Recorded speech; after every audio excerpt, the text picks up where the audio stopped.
Last summer, Frictional Games released one of the greatest horror titles of all time, Amnesia the Bunker, a game that revamps their previous formula and adds fantastic immersive sim and survival horror gameplay mechanics. It's a game that impresses on so many levels and terrifies from beginning to end, even on repeat playthroughs. It's one of my favorite games of the year and one of my favorite horror titles of all time. And with the new Halloween update it just got, it's become such a higher quality product that the value offered by this experience is impossible to ignore.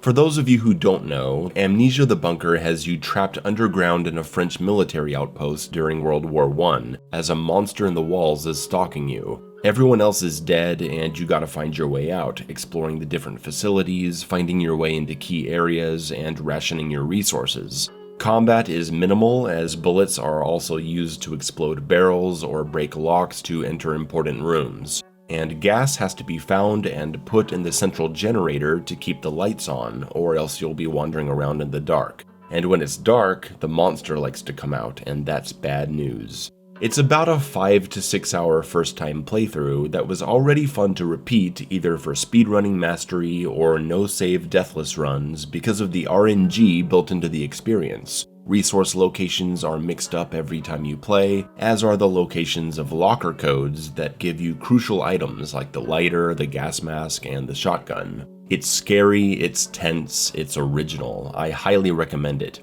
And once you've beaten the game, you'll now have access to New Game Plus, which allows you to modify a ridiculous amount of factors. There's a new difficulty called Shell Shock, which is a great way to get back into the game if you played hard mode last summer, but you can further adjust the individual aspects of difficulty. The generator can now consume gas faster, the flashlight can be set to last a shorter amount of time, the torches can burn out faster.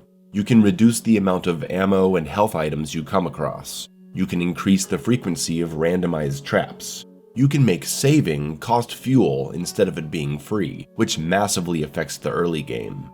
You can change aspects of the monster's AI, like his aggressiveness, his unpredictability, or even making him not retreat from gunshots. This guy is actually going back into walls to cut me off when I'm running away from him. Generator's on, you can kind of triangulate where the monster is because of the lights flickering in the area around him. It's a neat detail.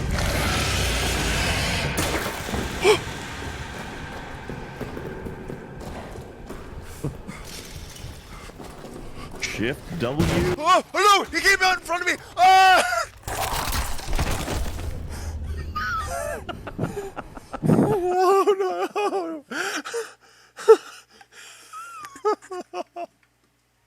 One addition I really love is that you can have the monster spawn in the starting area. Normally you wouldn't encounter the monster until you get the valve handle to let players get used to the game, but now he can come out right away. You can make it so that save room doors are wooden, meaning the monster can break them and come in. You can adjust the damage done by rats, or how aggressive they are, or how many you find.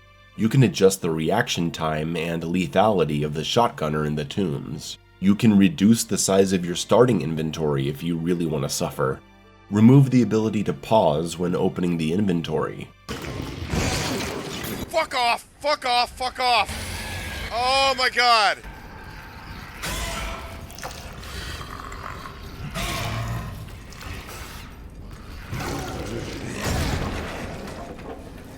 This should be burning my face off right now, but it's fine. Make it so that bandages only stop bleeding, they do not partially heal you anymore. Change the self-damage distance of grenades. Then there's the stuff that really changes the game, like fuse boxes. Enabling this option means that every area requires a fuse to be found and placed in a fuse box before power can be restored. I went an hour and a half with the lights out my first time trying this, it was insane. The fuel storage room, which greatly aids in your ability to keep the generator on, can be locked with a code found in a random location. And you'll want to find your way in because there could be an important locker in there. Because, oh yes, you can now randomize the locations of lockers. Mission storage will only have lockers for key progression items and maybe a few extras, while the rest will be randomly scattered across the maps. Bodies and locker codes will also have their locations mixed up. This, combined with the option to not start with the pistol, instead having it be contained in a locker, meant that I went 4 hours without a gun. Though it didn't have to be that way. I actually came across the locker containing the gun in the first hour, but overlooked it and didn't come back to it till much later. But hey, that kind of stuff is gonna happen when you're playing in the dark. On top of all these wonderful gameplay modifiers, the free Halloween update also introduces an FOV slider, thank you, and 120 FPS support on PC for that buttery smooth gameplay. He's gonna hear this shit, man.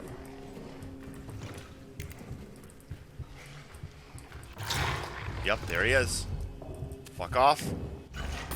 There we go. Yeah, you can't do shit about that, can you?